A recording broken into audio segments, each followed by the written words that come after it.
feel good as an artist for people to appreciate your art.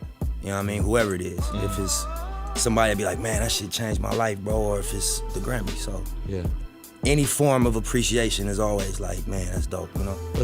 My mentality when I do start to be like, damn, this is a lot, you know what I'm saying? It's just like, you know, that's what it's supposed to feel like. If you are going toward what the vision look like, and that's like greatness. That's, you know, on multiple levels. That's the vision that I'm working toward. So I'm like, I just think about that, like this shit ain't supposed to feel, you know, comfortable. It's supposed to be uncomfortable. It's supposed to stretch you. It's supposed to be a burden to a degree. And you gotta, you know, wrap your mind around that and accept it and embrace it. And you catch some wisdom off of that.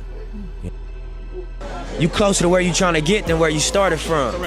So you gotta keep going. And that's the point. If you stay down, you'll reach that point. You'll look up and be like, shit, it's closer to get to where I'm trying to get than to stop and turn around.